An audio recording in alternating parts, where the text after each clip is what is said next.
بسم اللہ الرحمن الرحیم، اللہ کے نام سے جو رحمان اور رحیم ہے۔ یا ایہا الذین آمنوا ان تطیعوا الذین کفروا یردوکم علی اعقابکم فتنقلبوا خاسرین۔ اے لوگو جو ایمان لائے ہو، اگر تم ان لوگوں کے اشاروں پر چلو گے جنہوں نے کفر کی راہ اختیار کی ہے تو وہ تم کو الٹا پھیر لے جائیں گے اور تم نامراد ہو جاؤ گے۔ وہ تم کو الٹا پھیر لے جائیں گے، یعنی جس کفر کی حالت سے تم نکل کر آئے ہو اسی میں یہ تمہیں پھر واپس لے جائیں گے۔ منافقین اور یہودی احد کی شکست کے بعد مسلمانوں میں یہ خیال پھیلانے کی کوشش کر رہے تھے کہ محمد صلی اللہ علیہ وسلم اگر واقعی نبی ہوتے تو شکست کیوں کھاتے؟ یہ تو ایک معمولی آدمی ہیں، ان کا معاملہ بھی دوسرے آدمیوں کی طرح ہے، آج فتح ہے تو کل شکست۔ خدا کی جس حمایت و نصرت کا انہوں نے تم کو یقین دلا رکھا ہے وہ محض ایک ڈھونگ ہے، معاذ اللہ۔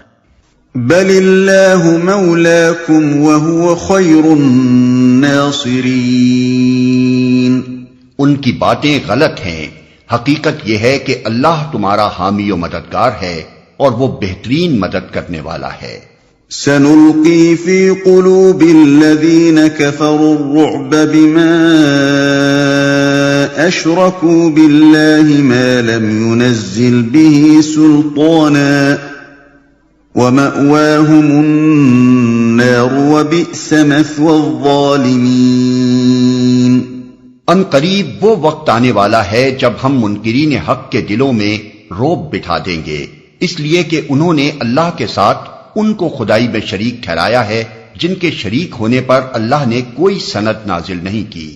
ان کا آخری ٹھکانہ جہنم ہے اور بہت ہی بری ہے وہ قیام گاہ جو ان ظالموں کو نصیب ہوگی۔ وَلَقَدْ صَدَقَكُمُ اللَّهُ وَعْدَهُ إِذْ تَحُسُّونَهُم بِإِذْنِهِ حَتَّى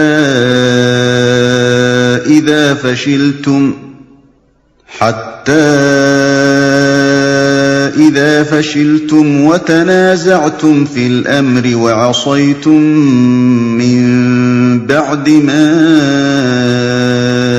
أَرَاكُمْ مَا تُحِبُّونَ مِنْكُمْ مَنْ يُرِيدُ الدُّنْيَا وَمِنْكُمْ مَنْ يُرِيدُ الْآخِرَةَ ثُمَّ صَرَفَكُمْ عَنْهُمْ لِيَبْتَلِيَكُمْ وَلَقَدْ عَفَا عَنْكُمْ وَاللَّهُ ذُو فَضْلٍ عَلَى الْمُؤْمِنِينَ۔ اللہ نے تائید و نصرت کا جو وعدہ تم سے کیا تھا وہ تو اس نے پورا کر دیا۔ ابتدا میں اس کے حکم سے تم ہی ان کو قتل کر رہے تھے، مگر جب تم نے کمزوری دکھائی اور اپنے کام میں باہم اختلاف کیا اور جو ہی کہ وہ چیز اللہ نے تمہیں دکھائی جس کی محبت میں تم گرفتار تھے، یعنی مال غنیمت، تم اپنے سردار کے حکم کی خلاف ورزی کر بیٹھے، اس لیے کہ تم میں سے کچھ لوگ دنیا کے طالب تھے اور کچھ آخرت کی خواہش رکھتے تھے۔ تب اللہ نے تمہیں کافروں کے مقابلے میں پسپا کر دیا تاکہ تمہاری آزمائش کرے، اور حق یہ ہے کہ اللہ نے پھر بھی تمہیں معاف ہی کر دیا کیونکہ مومنوں پر اللہ بڑی نظر عنایت رکھتا ہے۔ اور حق یہ ہے کہ اللہ نے پھر بھی تمہیں معاف ہی کر دیا، یعنی تم نے غلطی تو ایسی کی تھی کہ اگر اللہ تمہیں معاف نہ کر دیتا تو اس وقت تمہارا استحصال ہو جاتا۔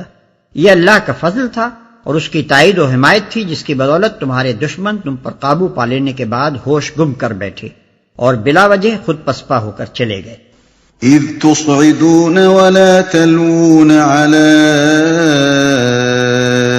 احد والرسول يدعوكم في اخراكم فأثابكم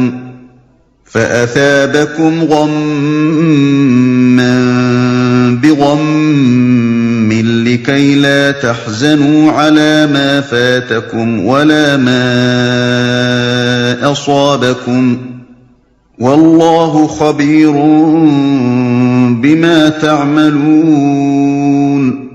یاد کرو جب تم بھاگے چلے جا رہے تھے، کسی کی طرف پلٹ کر دیکھنے تک کا ہوش تمہیں نہ تھا، اور رسول تمہارے پیچھے تم کو پکار رہا تھا۔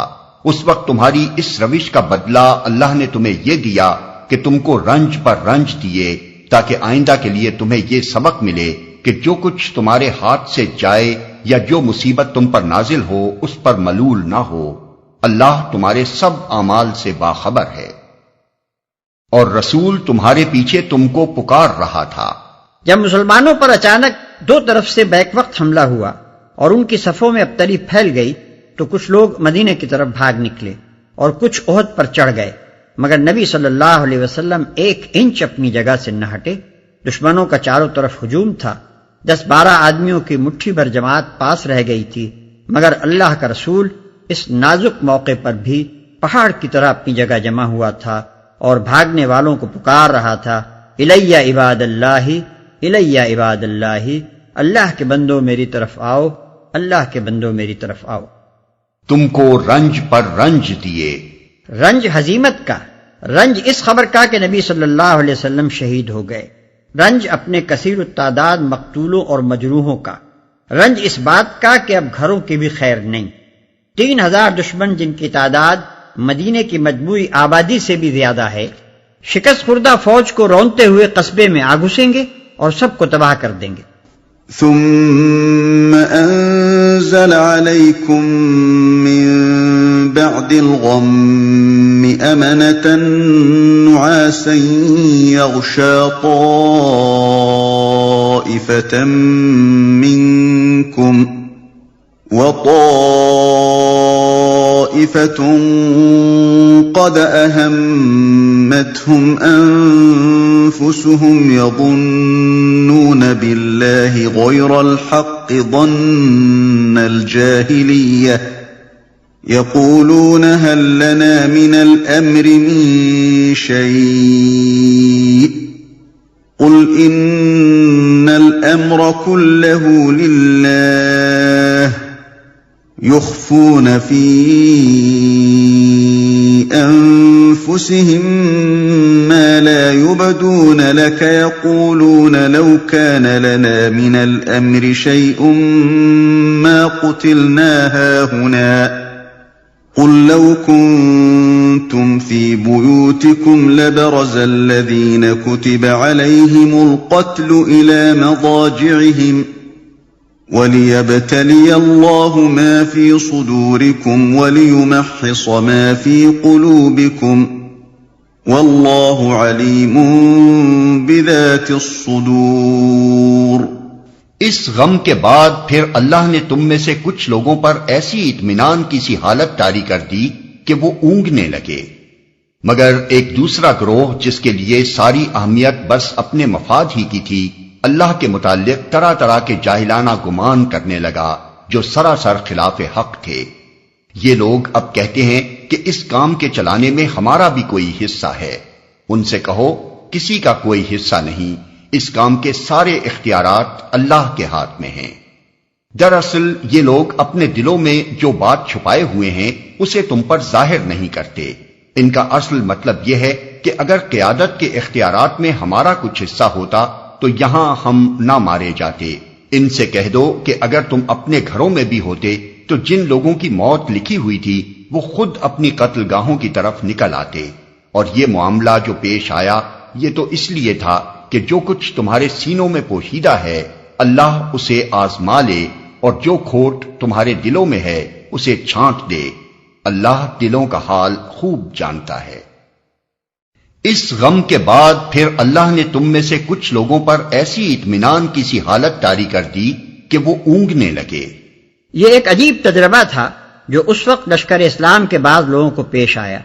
حضرت ابو طلحہ رضی اللہ تعالی عنہ جو اس جنگ میں شریک تھے خود بیان کرتے ہیں کہ اس حالت میں ہم پر اونگ کا ایسا غلبہ ہو رہا تھا کہ تلواریں ہاتھ سے چھوٹی پڑتی تھیں۔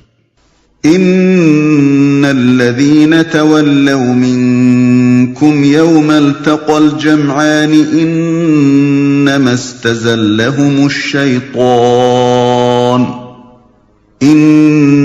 إنما استزلهم الشيطان ببعض ما كسبوا ولقد عفى الله عنهم إن الله غفور حليم۔ تم میں سے جو لوگ مقابلے کے دن پیٹ پھیر گئے تھے ان کی اس لغزش کا سبب یہ تھا کہ ان کی بعض کمزوریوں کی وجہ سے شیطان نے ان کے قدم ڈگمگا دیے تھے۔ اللہ نے انہیں معاف کر دیا، اللہ بہت درگزر کرنے والا اور بردبار ہے۔